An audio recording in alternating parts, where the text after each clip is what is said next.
your online privacy with NordVPN. Browse securely, access content from anywhere, and keep your data safe with military-grade encryption. NordVPN.com. That's NORDVPN.com.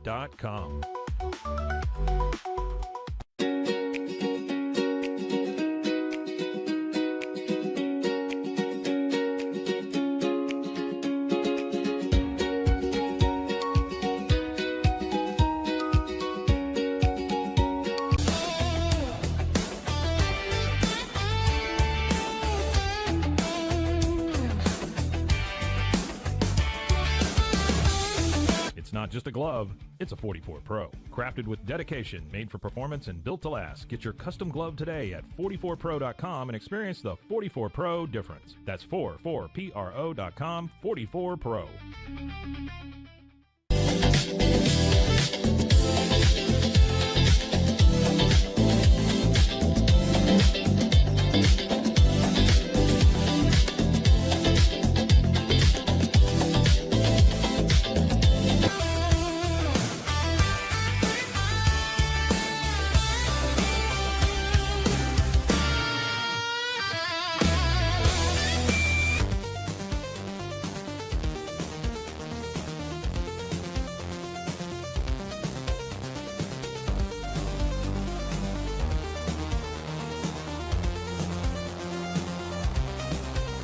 Our patented handles were launched in 2018. We continue to push the boundaries of strength training. Join us in making your training more natural and effective. Visit Engels90.com to learn more and revolutionize your workout.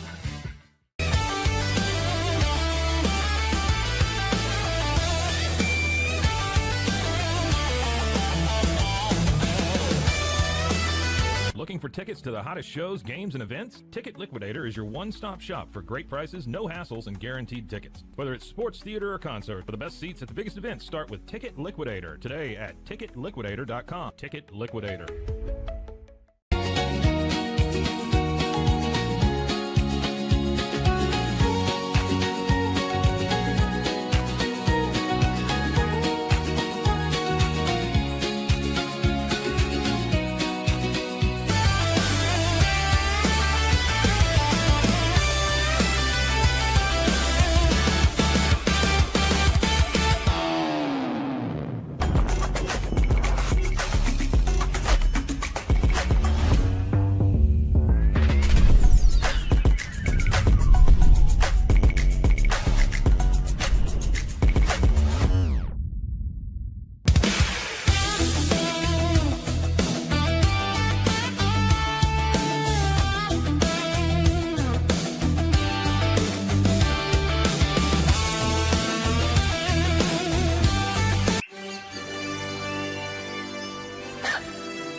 Introducing Bark in the Belly Premium Dog Food. 100% of profits go to help dogs in need. Over 30% of adults struggle with chronic foot and joint pain, and many face mobility limitations as they age. But a revolutionary Comfort First slipper has taken the wellness world by storm. Try Cloud Slides and feel you are walking on the clouds. Cloud Slides.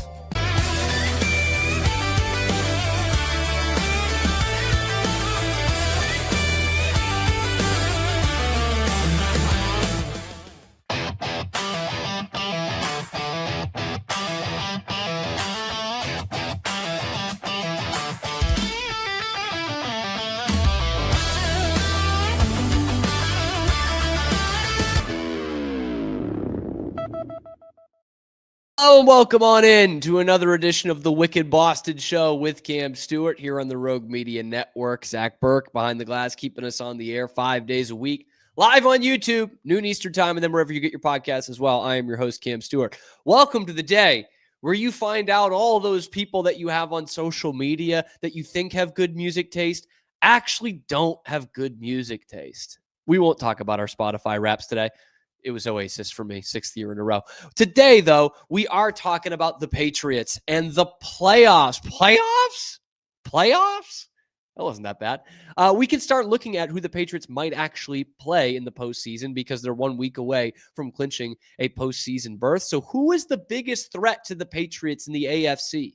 We'll give you the shocking answer on who that actually is in my mind. Plus, it's a tough night for Jeremy Swayman last night, but it's a good time to reflect on how awesome he has been this year. And the Bruins' only hope of getting to the playoffs is if Jeremy Swayman just completely carries them on his back all year long. Plus, it is a Wednesday, so we're going to get weird. Zach is going to give us the weirdest sports stories of the week on Weird Wednesday, and you'll, I guess, learn a little bit about how weird we all are. That's all coming up on this episode of the Wicked Boston Show with Cam Stewart. We start where we start. The Patriots have won 10 in a row. It is time to start thinking about the playoffs in Foxborough for the first time in 4 years. I know, we're putting cart ahead of the skis a little bit, but the Patriots are 1 win away from clinching the AFC East. They could even clinch a playoff spot in absentia this week. So it is time to start looking at who the Patriots are actually going to play. Probably going to have a home game, round 1, probably going to be the number 1 or number 2 seed in the AFC. And there's been all this talk about the Patriots schedule, and they haven't played anybody yet, and how worried they'll be when X quarterback comes into Foxborough and plays them in the divisional round. The obvious answer of whom the Patriots should be most afraid of in the playoffs is the Denver Broncos. They're the other team on the long winning streak. They're the other 11-2 squad. Like, that is the best team in the AFC if you're not picking the Patriots as the best team in the AFC. But here's the thing. The Broncos are not the biggest threat to the Patriots. You know why? Simple. Because the Patriots have to play another team to get to them. They have to beat someone else to get to Denver. Denver's the next best team in the AFC, but they're not facing them until the championship game. The biggest threat to the Patriots is who they're going to play round 1. And there is this surprising team that, for me, stands out above all the rest. The team I am most worried about the Patriots playing in the divisional round is the Houston Texans. Yes, those Houston Texans. That is the team I am laying awake at night worrying that the Patriots will play in the divisional. 7-5. But 4 wins in a row. And in the last 4 weeks, we want to talk about the schedule, who they've beaten: Jacksonville, the Chiefs, and the Colts. They have gotten their mojo back. This is a team that is going to sneak into the back door of the postseason, probably as a wild card team, and has a good chance of advancing to the divisional round and playing someone like Denver or New England. And the rest of their schedule, it's somewhat tough, but not crazy. And you look at the teams that are ahead of them in the AFC South right now, because they still sit in third. The Colts are going the wrong direction.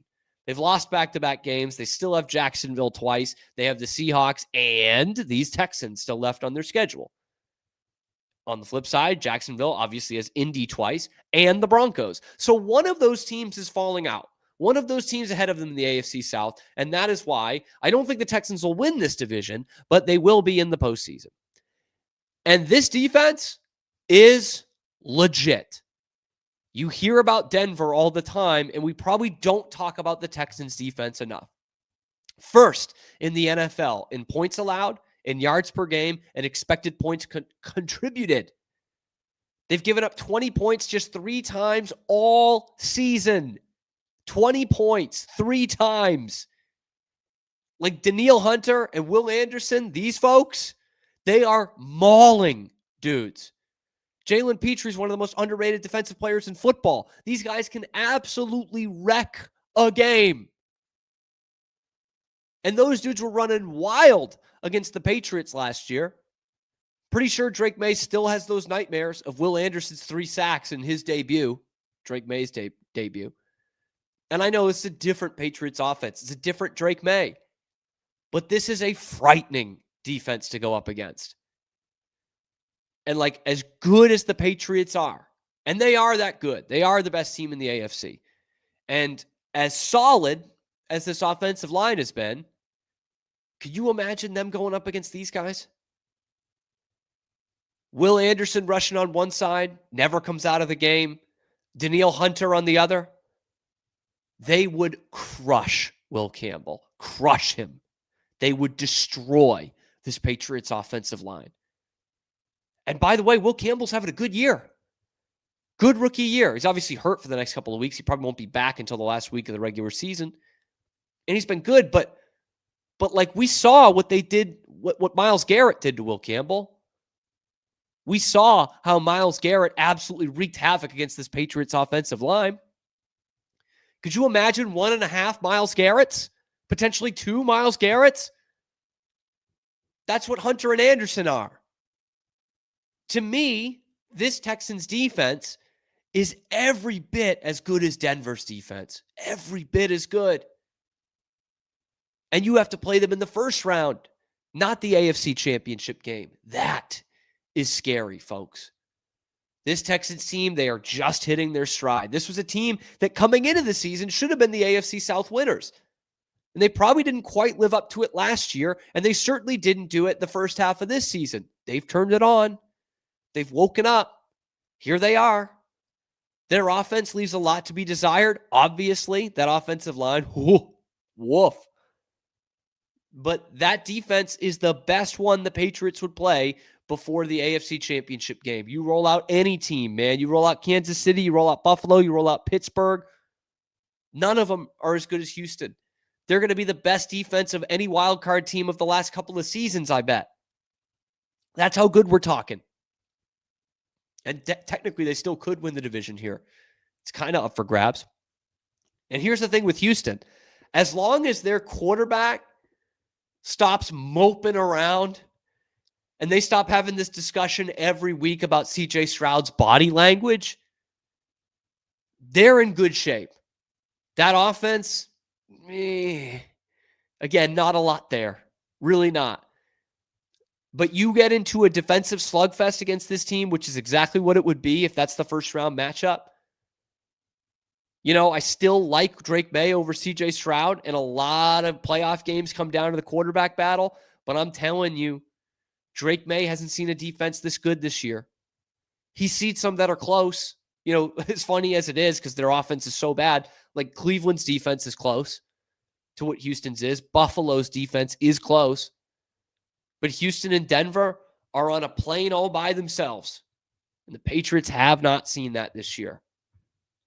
So the Texans, that's the team, surprisingly enough, I am most worried about. In fact, I'm more worried about them than this next team I'm going to talk about, which is going to shock a lot of people. Because outside of Houston, there is only one other team, one, that I am worried about in the AFC divisional round as a Patriots fan. And it's not the Steelers. It took the Patriots beating their own brains to the tune of 5 turnovers to lose to the Pittsburgh Steelers by 7 points. And they're in their annual meltdown right now. Patriots never lose to Pittsburgh in the playoffs. It's not the Colts. They're crumbling fast. Daniel Jones clearly not 100% healthy.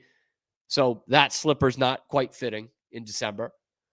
Jacksonville, I think the Jags are better than people think. But no way am I betting on Trevor Lawrence in a road playoff game coming up to Foxborough in January. No way, man. I have a better chance of pissing on the moon than that happening. No. The only other team that I fear coming into Foxborough in the divisional round is the Kansas City Chiefs. Because, of course, it's the Kansas City Chiefs, man. It's surprising that I hold the Texans in higher regard in terms of how they match up against the Patriots. But the Chiefs are the only other team I'm worried about. And I can hear some of you already. When you look at the playoff bracket today, you'd say, what? They'd match up with the Bills potentially. You're not worried about the Bills? Here's the thing. The Bills are going to win at least 3 of their last 5 games. They're not going to be the final team in the field, okay? They're not going to be that. The Chiefs, on the other hand, so like the Bills are not going to play the Patriots in the first round. If they do, then yeah, I'll be a little concerned because that'll probably mean they got a victory over the Patriots in Foxborough. I still hold the Bills in that higher regard. But the Chiefs, they'll be lucky to get in the playoff field at all at this point, at 6-6. So they will have a number 1 or number 2 seed on the road for them in the divisional round. They're 6-6. They've really struggled with good teams, and they can't win on the road. Good news for them is they do have some bad teams coming up, and the good ones they play are at home. In their last 5 games, they got the Texans, the Chargers, the Broncos. All good teams, but all at home. And the Chargers, man, I don't know where they're going. As much as I'd love to be wrong about this, the Chiefs are making the playoffs. They are. Especially with how the Chargers are looking right now. And when they're there, when they're in the postseason, when they're just at the dance, on the edge of the dance floor, look out, everybody else. Seriously. Do teams have fear about Trevor Lawrence or Daniel Jones coming into their house for a playoff game? No. Hell no, bro. It's about as scary as those Stephen King promos for Maximum Overdrive. Or maybe as scary as the movie itself. Do teams have fear about Patrick Mahomes coming into your building? Ha! That's like watching The freaking Exorcist as a 9-year-old. That shit's scary as hell. This is not the same Chiefs team of the last several years. It's not the Chiefs team we've gotten used to seeing going to the Super Bowl all the time. And part of that is actually because of this guy. Part of that is because of Patrick Mahomes' dip in production. It's not a bad year by Mahomes in any stretch of the imagination, but it's a down year for a Patrick Mahomes standard. His completion percentage has dropped dramatically from last year to this year. He's leading the league in pass attempts, yet he has seen his passing yards and touchdown passes go down each of the last 4 seasons, including this one. And he's on pace to get sacked the most times in his entire career this year. It's not good, man. Right? He's looking a little chubby. He's looking a little slow. He's not making the most of those receivers. Or maybe he is, and you just don't have the receivers anymore. You don't have the weapons anymore. Travis Kelce looking brain dead out there. Yet, there's still a top 5 scoring offense in football. Still a top 5 passing attack in football. They're down a lot, so they need to pass a lot. But hey, it's not like they're getting blown out in these games. They're just not winning a lot of them. They're winning about half of them, actually. And yeah, Patrick Mahomes has made 5 of the last 6 Super Bowls. So there's that. The difference with this Chiefs team, as opposed to years past, the recent memory, the last couple of years we've been talking about the Chiefs and their black magic, man. They just find a way. It's just by hook or by crook, they're there all the time. They're not blowing teams out, but they're winning 22-19, 17-13, 19-16. They're always there, and they find a way at the end. But why their black magic might have run out this year is because of their defense. These guys ain't it. Compared to years past, they're a good defense. They're not an elite defense that they have been the last couple of seasons under Spags. They're not like top of the league, can shut down anybody kind of defense. Bottom 10 in the league this year in yards allowed, yards per play, and penalties. This is not your slightly older brother's Chiefs defense. And I'm talking last year, the year before specifically. They're not going to be able to hold teams to these slugfests. They got one the other week with Indianapolis at 20-17, but once that thing goes over 21, 24 points, the Chiefs really struggle to keep up. Again, we go through the numbers. Technically, that's good, the offense, but if this is going to be a 27-24 game, they're probably not winning it. If you give up 24 points to the other team, like the Patriots do every week, the Patriots score 24 points every week, then it's going to be real tough for this Chiefs team to win. But yeah, dude, like 10 years ago, would you have been afraid of the Patriots going into your building in the AFC divisional round? I know that's tough to conceptualize because they never went on the road in the divisional round. I know that's tough to kind of picture because it never happened. But yeah, I would have been pretty worried if I was another team, no matter who it was. And this Patriots defense is showing signs of being human. The last couple of weeks. Could Patrick Mahomes expose that? I think he can expose just about anybody. I really do. It's not his year, but damned if it's not still his playoffs. Every time he goes, he just makes the Super Bowl. So Yeah, I'm worried about the Chiefs. If the Bills are in that position, I'd be worried about them too. But the team I'm most worried about is the Houston Texans. It really is. That defense is going, I think, could give the Patriots the biggest fits they've had all year if they sneak into the playoffs, which I think is almost a foregone conclusion at this point. I think they're playing well enough that they will get in. And winners of 4 in a row, they're sneaky, one of the hottest teams in the league. But the Colts, no, not worried about them. Truly not. The Chargers, no, not the way they're going. Justin Herbert coming in. Justin Herbert's a heck of a quarterback. Not exactly the playoff success that I'm worried about. But some would argue that Drake May doesn't have that because he's never played in a playoff game. But if we're taking a battle of quarterbacks, I'm taking Drake May over pretty much anybody. Pretty much anyone. And the Steelers, the Steelers. No, in fact, I would love it if they played the Steelers in the divisional round because then we'd be booking AFC Championship game tickets. I have zero concern over the Steelers, even though they beat the Patriots this year. That's the last Patriots loss. I would match those two teams up again in a heartbeat. I'd love another shot at them. Patriots never lose to the Steelers, man. When the games matter, never. Pittsburgh's daddy. Like, it never happens. But Kansas City and Houston, really don't want to see them. Really don't want to see them. Don't want to see Will Anderson and Danielle Hunter in my nightmares. Certainly not Jalen Petrie. Baylor great. But let me know what you think. Who are you most concerned about the Patriots playing in the divisional round of the AFC playoffs? Let me know in the comment section below. Be sure to like the video, subscribe to the channel. Of course, we come at you live on YouTube every weekday, noon Eastern time, and then wherever you get your podcasts as well. Your lunchtime alternative is right here on the Wicked Boston Show with Cam Stewart. Don't listen to Boston Sports Talk Radio when we are on the air. But man, it's a good position to be in. Talking Patriots opponents in the playoffs. It's good. Obviously, they haven't locked up the spot yet, and there's no guarantee they'll be the number 1 seed. You got 2 tough games coming out of the bye week. But they're going to make the playoffs. Feels great at 11-2 to be talking about the playoffs and Drake May's first playoff game. Cannot wait. Still feels like house money. Still absolutely feels like house money. The way the Patriots are playing this season. So let me know who you want them to play in the comment section below. When we come back, I'm going to shift gears a little bit. Jeremy Swayman just had his worst night of the season for the Bruins. But I'm here to tell you why this has been a special season for the Bruins goalie and why he can still carry them to the playoffs all by himself. The numbers never lie. We'll tell you about him next on the Wicked Boston Show.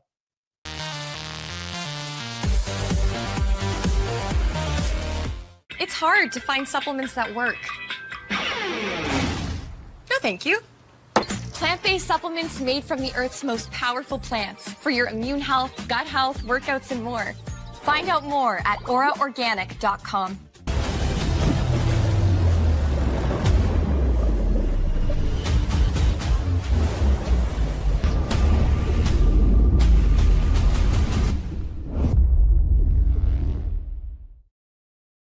BadCreditLoans.com is a pioneering service provider that has carved a reputation in the financial industry. Simple, fast, and reliable loan application process. And its commitment to responsible borrowing makes it a trusted partner in the journey towards financial stability.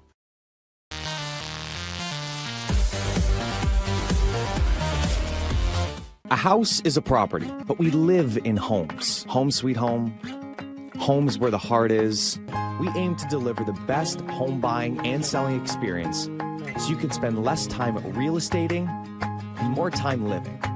With Ease US, make studio quality voiceovers for your videos online in over 149 languages and dialects. Never been easier to create professional grade videos and voiceovers. Try it today at easeus.com. That's EASEUS.com.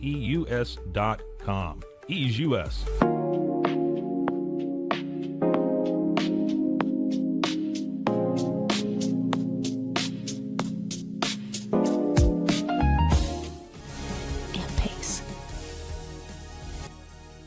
Nalgene Outdoor has been your trusted companion, fueling adventures and helping protect the planet. We're committed to reducing waste, improving access to clean water, and providing simple, safe, and sustainable products for you and your family. NALGENE.com.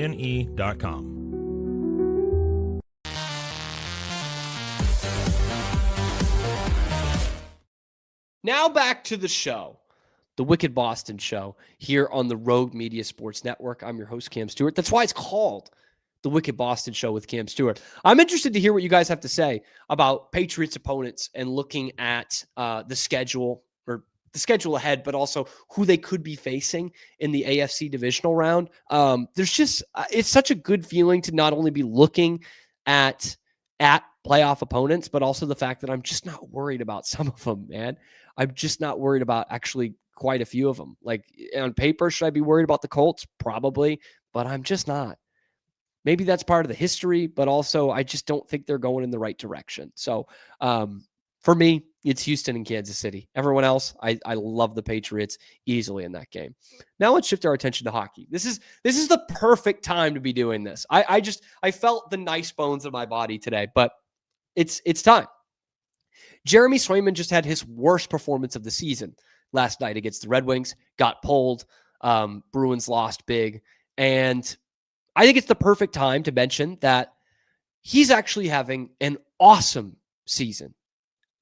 Jeremy Swayman has been incredible. And a quarter of the way through the year, more than that, he is absolutely in the Vezina discussion right now. And we said coming into this season, you needed a bounce back year from Jeremy Swayman in a big way to even be a little bit competitive. And you have gotten that. I know it was a bad night last night, but that pales in comparison to how friggin' good he has been this year and really the last month or so. How about this? Going into the game last night, he leads the NHL in 19.4 goals save above expected. What that means is those shots that are supposed to go in, he's not letting them go in. Better than anybody in the league. And that is the number we kept harping on last year. That's the stat. Goal save above expected. Because for reference, last year, it was negative 12.6. It was the third worst among starting goalies in the NHL. The 2 years before that, it was 15 plus both years. And when he had that great postseason in 2024, only for 2 rounds, he led the playoffs in goal save above expected. The whole playoffs. He's got the top WAR, wins above replacement, of any goalie in the league, and he's second in goals against average above expected. And if you want the regular stats, how about this? .915 save percentage and a 2.62 goals against average. That's pretty freaking good as well. He has given you a chance to win every time he goes out there. Last night wasn't great. It wasn't all his fault, but it was not a great night. It was the worst night he's had of the whole year. Other than that, he has been nails for you.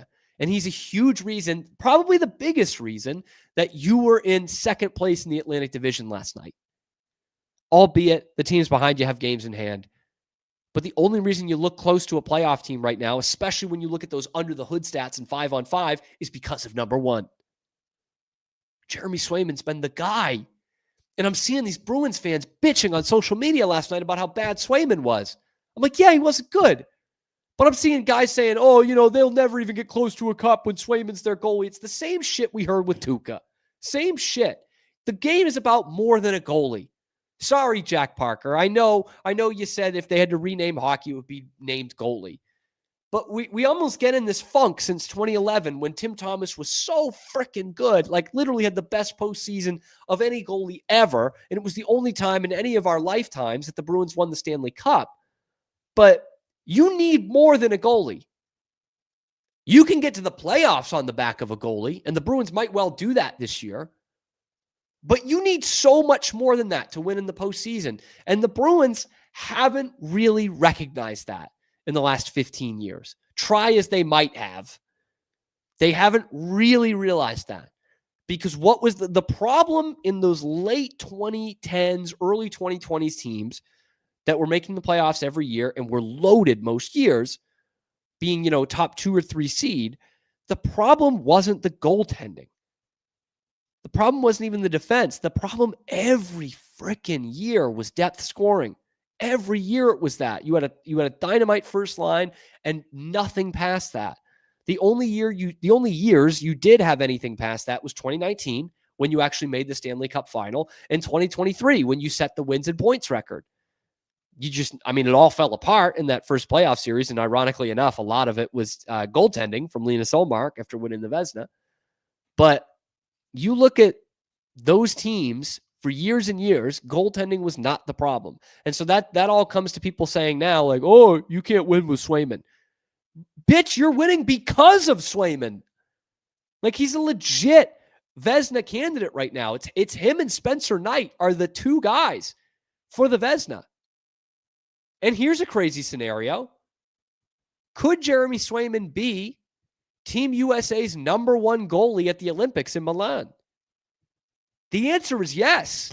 He absolutely could be. Right now, if it started just on paper, he'd be the #2. But right now, if it started in real life, he would be the starter. Connor Hellebuck's hurt. He's out till January.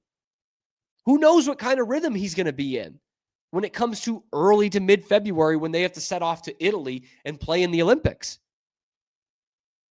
You talk about riding a hot hand, you might have to go to Swayman. Ottinger's been good. He hasn't been great Ottinger level. Maybe he does turn that around by the time February hits. And the other option would be Spencer Knight. And Spencer Knight, if you want to go with the hot hand, is as hot as anybody. But Swayman is locking it down right now. And what's most impressive about his season this year is he's doing it by himself. And by that, I mean, you look at the Bruins and all the injuries they've gone through this year. No McAvoy or Pastrnak in the lineup right now. No bueno. Not ideal at all. But you have had injuries up and down the lineup. And the only stability you've really had have been Morgan Geekie in the goal scoring and Jeremy Swayman and keeping the goals out. You know, that's been it. That's been your stability. You can go out there, 9 out of 10 nights that Jeremy Swayman's starting and saying he's gonna shut them down and we're gonna be in this game because he's out there. That has been crucial for the Bruins in what has been an up and down season so far. The other part, aside from the injuries, is how dog shit his backup is. When you look at goal save above expected in the league, there is no bigger gap between a team's starter and backup than the Boston Bruins, than between Jeremy Swayman and Jonas Korpisalo. Korpisalo sucks. And we knew that. Ben knew that. We knew that when they traded for him and took on that $3 million cap hit. He's 20 expected goals worse than Swayman. He's a goal per game worse than Jeremy Swayman. And he just makes weird-looking saves sometimes, and it makes himself look better than what he actually is. And in his 10 starts this season, Jonas Korpisalo has given up a goal on the first 3 shots of the game in 7 of them. So every night he goes out there, you're going to be behind. Just know it. Within the first 5 or 6 minutes, you are going to be losing. Jeremy Swayman's not that way. So look, was it annoying last year when it was his worst year of his career in the first year of that contract and the whole back and forth and the holdout? Yeah, it was wicked annoying. And it seems like he might annoy some of his teammates here. He kind of looks like that kind of guy, the way he acts and carries himself. But he's finally living up to that contract, and we should be celebrating it. Instead, Bruins fans are just waiting to pounce to say, man, boy, did he suck last night. Boy, you can't win anything with him. You are winning anything this year because of him, especially with Pastrnak out. Right now, if they did a finalist for the Vezina Trophy, and I know they don't in December, but if they did, he'd be in the final 3 without question. So the Bruins will need that if they want to make a playoff push. Or else you got to start playing Korpisalo more if you're trying to tank. Let me know what you think in the comments section below.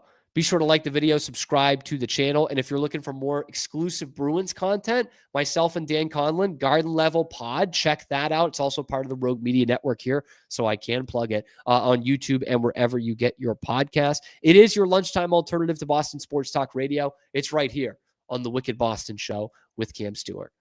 When we come back, let's get weird via Zach Burke. Weird Wednesday coming up next on the Wicked Boston Show.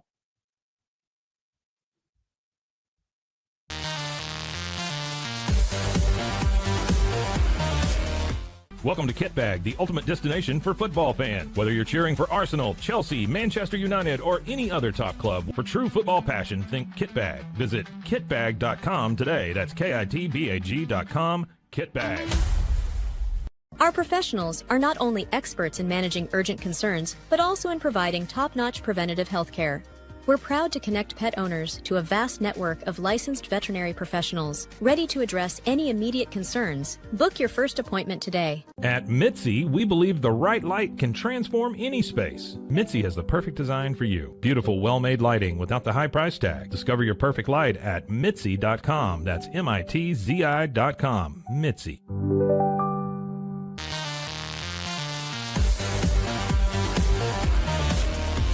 Streamline event and appointment booking with Amelia's sleek, modern, and fully customizable booking forms.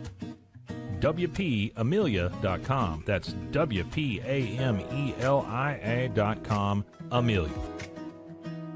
Everybody at Ecolife really has a passion and a real interest in helping people feel well. How much further can we go to get you feeling even better? It is a complete partnership between the two of us.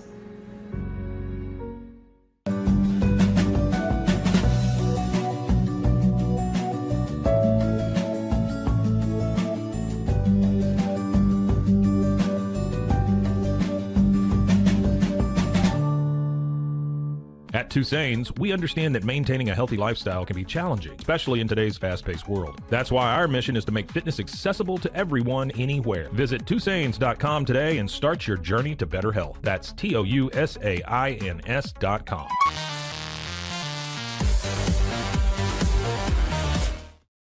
Back to the show. Wicked Boston Show. Rogue Media Sports Network. Cam Stewart, your host. Zach Burke behind the glass, keeping us on the air 5 days a week. And you know what?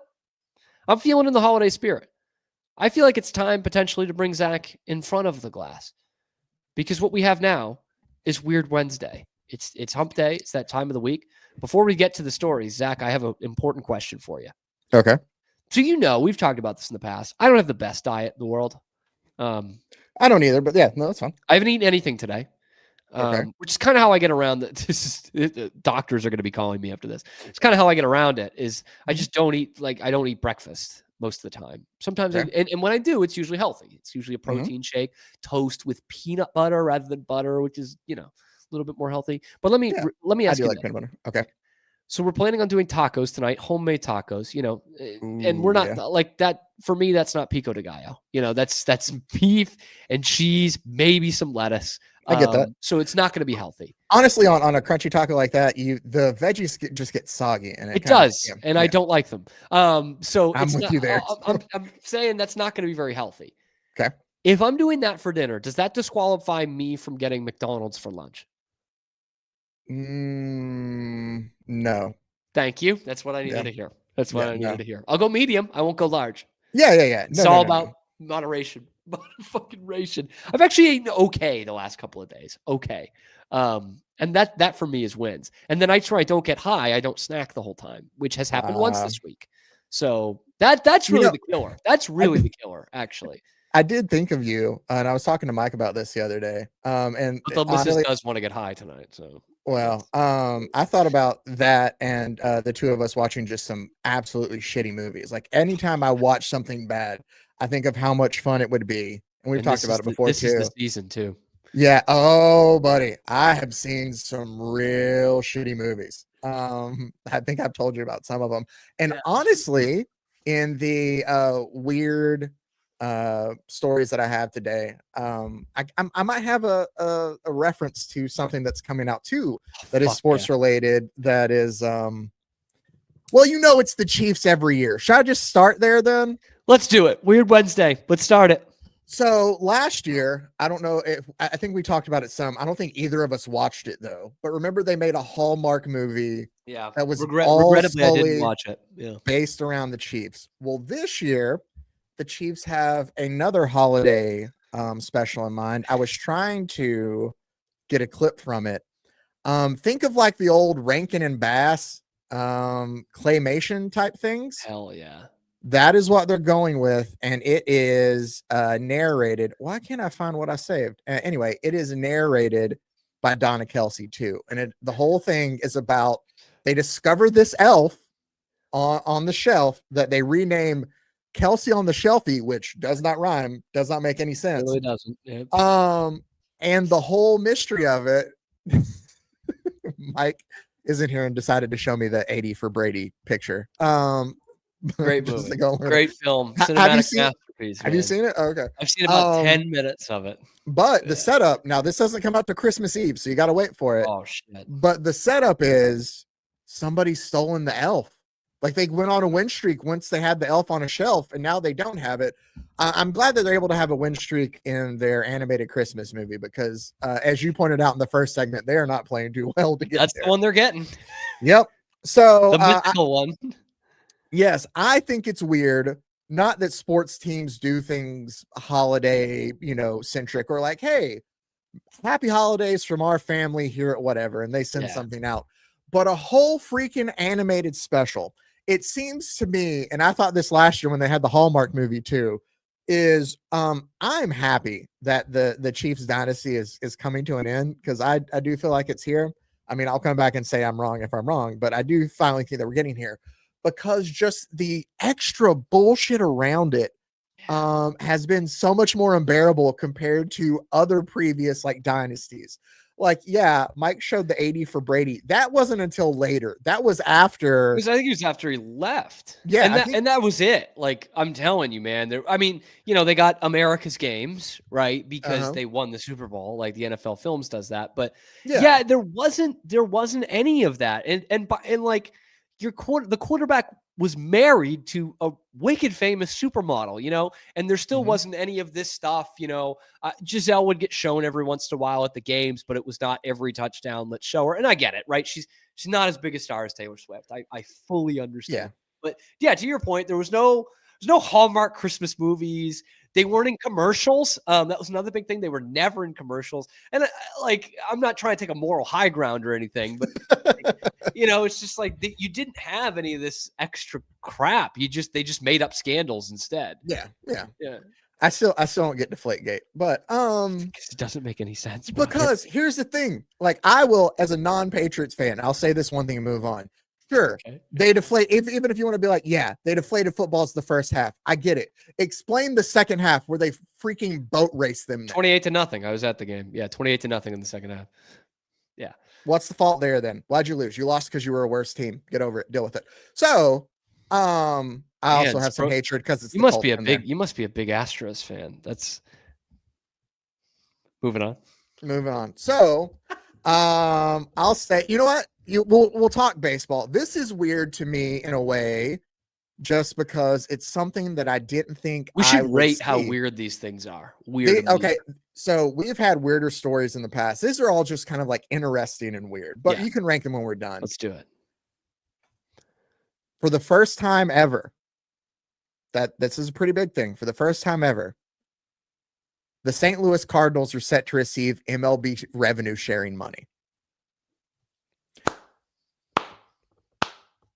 First time ever. It's weird. It's weird and out there to me because this is one of the, I would say, pillar franchises of all of Major League. Yeah, one of the 5 biggest franchises in the sport. Yeah. There are like AM radio was so prevalent, like in like the 40s and 50s. Like there are Cardinals fans all the way down in Texas because the AM frequencies would reach that far. Like they had the center of the US is all like Cardinals baseball fans. So I did research because I was like, well, that's interesting. Why now? I know they've been bad. Well, they have been historically bad when it comes to attendance. Last season and the 23-24, I guess, was the previous one before this one. They were 7th in the league. They dropped out of the top 5 for the first time in a long time. And they were 7th in the league in attendance. This most recent season, they dropped all the way down to 19th. Whew. So never see film. Nobody is attending Cardinal games. And it's to the point, it's just weird to me that they're getting like draft pick compensation and money sent to them so they can be bigger spenders. Like the article said that, and this is a big thing for all like Major League Baseball teams now, is that not only the dip in attendance, but it also like they took a 23% cut in revenue because of all this regional broadcasting now, like with cable being gone and then being in charge of like their own networks. They took a 23% cut in revenue just by going over to FanDuel. But still, it's weird that we're now in a world where the Cardinals are a team that gets revenue sharing money. That's wild. Yeah. Yeah, and baseball has always been stupid with that. Like, it's not like the NFL is all equal.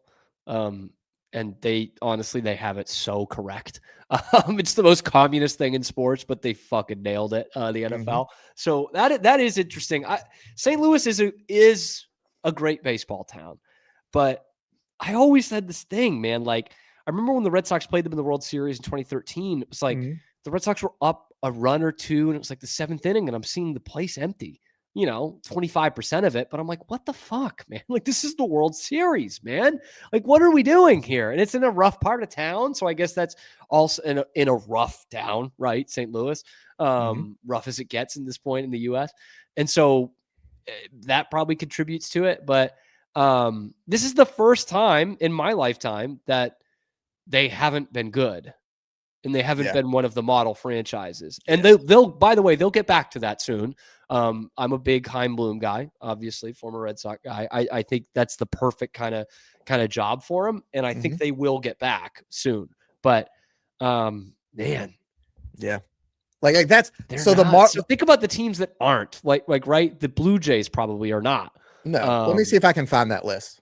While you know, like the Tigers aren't. And Detroit's not a huge market. It's middle of the pack, like Toronto is, but also that Toronto gets a huge boost because they're the only team in Canada. So they get a ton of that revenue. But Detroit and Cleveland probably don't have these problems. No. And St. Louis does. Like, Kansas City might not have those problems. Their attendance is usually good. I guess I shouldn't say they might be bottom half of the league. I don't know. But typically they're pretty good. Okay, I can't find. They haven't come out with a list of like. I found the team evaluations. St. Louis Cardinals, poverty. Yeah, poverty franchise, man. Don't come near my good rich franchise. Oh, hold on. They are at the early part of the year. They're 12th in their valuation now. The Angels, Rangers, Astros, Braves, Mets, Phillies, Giants, Cubs, Red Sox, Dodgers, and Yankees are all valued more than they are. Like, dude, don't take this as a shot, but like the Rangers shouldn't be valued over. No. They should. They're in a bigger market. Dallas is a huge market. Right. But not compared to the Cardinals for sure. But yeah, we're talking about the Cardinals here. Like Dallas is a bigger market than Boston, just in terms of size and population. But they should never be valued over the Red Sox. You know what I mean? Who are the other ones near there? Oh, that were the valuation. The Astros were up there too. Astros absolutely shouldn't be. Come on. The Braves, but once we got to like Braves, Dodgers, Phillies, Red Sox, Yankees, Mets, like all those make sense to me. Like the Cardinals should be over them in some of those years. I'll say they were decent this year. Yeah, but the Cardinals and the Dodgers are the only teams. Well, now the Dodgers are pretty much the only teams in my lifetime that I haven't seen be like bad. Yeah, I've seen the Dodgers miss the playoffs a couple of times. But it's very rare. It's pretty fucking rare. But I don't think they've been below 500 any year that I've watched baseball. No. So, and now we've watched the Cardinals, what is it, back-to-back seasons? They were below 500 this year, weren't they? Yeah. And not developing anybody. No. Well, they will now. Since they stopped stealing the Astros stuff, they haven't been able to fucking develop guys anymore. Yeah. Well, it's like they made that big deal for Nolan Arenado, and then they realized, oh, Nolan's going to get old eventually. And like they already traded off Goldschmidt and like everything else already. Yeah. I don't know. They made a big run and then it worked out. Anyway, I got two other quicker stories just to get to that I just find strange. One, we have some reasoning now. Chris Paul went to social media this morning. Did you see this? Yes. And announced this is high weird even for the NBA. This at like 3 a.m. that they decided to part ways. Like, okay, that's very strange. Nothing else given about it. And also, this early in the season, this is a guy who, and I know different people have different opinions on Chris Paul, but I would argue that he's a Hall of Famer probably once it's all said and done. Yes. It's weird for a franchise so early in the season without anything else just to be like, oh, okay. And, and it's not them who said it. Like Chris Paul's the one who announced that, that they were parting ways. Well, we have an update on what it was, and this kind of makes it, but this is all just weird and strange to me. I thought it might be something James Harden related because the two of them did not necessarily get along that well of the end of times in Houston, but apparently I had the wrong person in mind. It was Ty Lue. They had not been speaking for weeks, and I would think the that head coach of the team. The head coach of the team. Gotcha. I would think it is hard for you to do anything when you won't talk to the head coach. Like, I was trying to piece it together thinking, oh, CP3 was a part of the Players Association. Maybe he kind of got upset with that front office about that Kawhi deal and was like, hey, like, come on, man, or something. But no, it's hard to do anything when your coach won't talk to you. And let's also not forget that this is also a head coach who was listed on that FBI betting probe. And there's video footage of him hanging out with the other people on that betting probe at poker events and things like that. Things aren't looking good for Ty Lue, and it's obviously not looking good for the Clippers as they are shitty and somehow getting shittier. Yeah. So this is an interesting way for Chris Paul's career to end because he announced that he was going to retire. So this probably is the end of his career right here. Very odd. Obviously the Clippers suck, but like there's got to be something deeper if you're sending the guy home. Exactly. The thing that I find this so interesting is, you remember, like, I guess it was like 5 or 6 years ago now. Like Chris Paul had a pretty good reputation around the league. He was obviously one of the best point guards of his generation, if not the best. And then there was that weird post-game interview. He had gotten in an argument with Rajon Rondo, and Rondo was always seen as a head case, and coaches ran him out of town and that kind of thing. And they interviewed him after the game, and he said something like, "Yeah, ask CP's teammates how they like him," or something like that. And then it just kind of came out that, like, oh yeah, actually everyone hates him. Like nobody likes playing with him. And it was kind of like, not that he was ever this wicked fun-loving guy or anything. Yeah. But it just kind of came out, and then all these stories came out, and turns out he's just not that fun a guy to play with. Yeah. Wait, you mean Cliff Paul's not a lot of fun? It's crazy, man. Crazy that the State Farm rep is not, and maybe that contributes to why he's never played in the NBA Finals. That could be a part of it. Interesting that's how this ends. It is another weird, like, probably could be Chris Paul's fault kind of thing. I do have a quote that they got from Lawrence Frank, who is, I believe he's the GM currently, or the president of basketball operations for the Clippers. And the quote said is, "No one is blaming Chris for his underperformance," and adding that there are a lot of reasons why we've struggled. Yeah, there are a lot of reasons why you struggled, but still, like, it seems like it's more than, you don't send somebody home for underperforming. Like, you don't, like, you work on that. You try to figure out what it is. You get to the bottom of it. There's more there for sure. Last story I have, just super quick, just because I thought this was funny, and I went international for this. Are you a big darts fan, Cam? Nope. Okay. I like ripping darts at the end of a long night. I just found it very funny. At a dart world championship, one of the players, Dalibor Smolik of course. A Czech player, in his first round match. We all know him. He crosses over borders. He did. Sure. Just left in the middle of the match. As he sits there, he throws his darts. He goes up to get him off the board. His opponent throws his, goes and grabs him, and his opponent realizes, I'm the only guy left here on the stage. Dalibor just decided to leave. His nerves had got to him. He decided to leave. Took a couple minutes, came back and won the first round matchup. Like, but the live feed, everybody in the stadium is like, where did he go? I'm sorry, the venue. I shouldn't say stadium. Mean, even then, the venue for darts, I would just expect there were people watching, and it was like live stream. But yeah, and they had to pause until he just came back, and he apparently had some nerves he had to go deal with. Got him done, came back, and did things. I think he might have had to run to the bathroom or something like that. It just got to him. Damn, that reminds me of when Manny used to just, like, they'd have a pitching change. They couldn't start the game back up because Manny was out using the bathroom and pissing in a cup or something. So that could have happened. No, I think I do love when a player in a real sport like goes to the locker room and they're like, and they come back out and they're just like, yeah, it was an illness. It's like, so he just exploded in the bathroom, is what you're telling me. He just had a massive diarrhea. That's what I got from this too, because he's gone for like 5-6 minutes and he comes back and I just had nerves that I had to get over with. Okay. Well, I mean, nerves. I've had nerves that do happen at affect your work stomach. sometimes. Yeah. I've had that happen at work sometimes. I had that happen on the air once. It was on the Matt Mosley show. So Mosley was talking for a while. I wasn't keyed in on the conversation anyway. And it just hit me. You know what happens sometimes? It just hits you. And I was like, I got to go. Told the producer to tell Matt, in his ear. He didn't.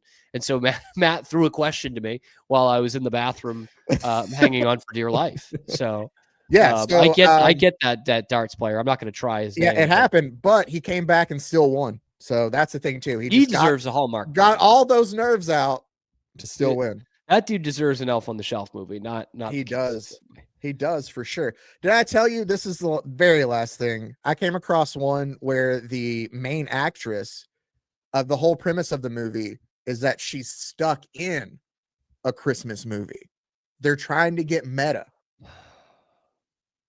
So there you go. This is an industry that should really never run out of ideas. No. Because they just use the same stuff with different characters over and over. So like in theory, like they should have ran out of ideas 10 years ago and they didn't. So they should never run out of ideas now. Well, that's too much, man. I read one Candace where Cameron in it? No, she's not. I didn't know the girl. I think next week we got to go over Candace Cameron's. Well, she's not at Lifetime anymore. But she'll have something else though. She will. But what form of Christmas movie is she doing this year? They made a Christmas movie about two sisters that tells the same thing just from two different perspectives, and they reused a lot of the footage in both of them. So there's that one too. We can get to. Okay, I'm done talking now. I love that. Oh man, that's good stuff. Zach, thanks for getting weird with me. I appreciate that. That is always, we can always do that. And we're both wearing hockey hats today. How about that? Neither one's a Bruins one. What a diverse show we've got here. Anyway, thank you guys for listening live every weekday, noon Eastern time on YouTube, and then wherever you get your podcasts as well. We'll talk some more Patriots. We'll talk some more Bruins. We'll talk some more whatever the hell tomorrow that has to do with Boston sports. It is your lunchtime alternative to Boston Sports Talk Radio. It's the Wicked Boston Show with Cam Stewart and sometimes Zach Burke. We'll see you tomorrow.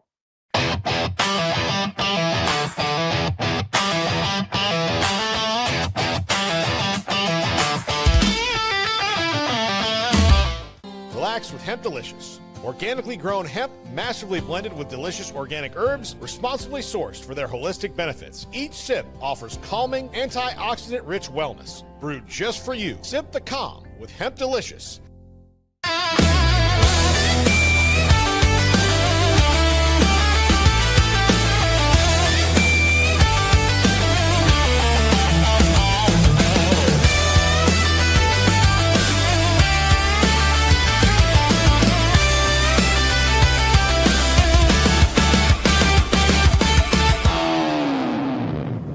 At Open Goal USA, we're revolutionizing training for both soccer and lacrosse with our innovative portable rebounders. Perfect for players of all ages and skill levels. Visit OpenGOAAALUSA.com and elevate your training today.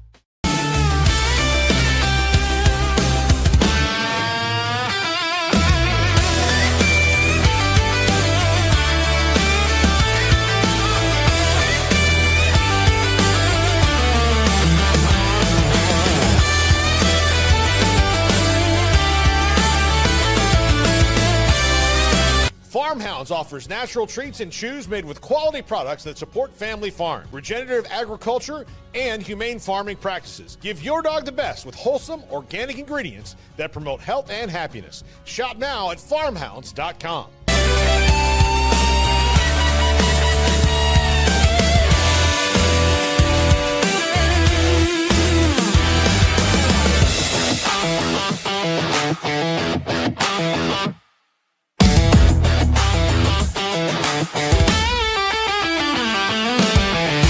Get paid faster with Bill, the easiest way to send, receive, and manage your payments. No more delays, no more hassle. Whether you're a freelancer or a business, Bill makes payments seamless and secure, simple, fast, and reliable. Sign up today at Bill.com.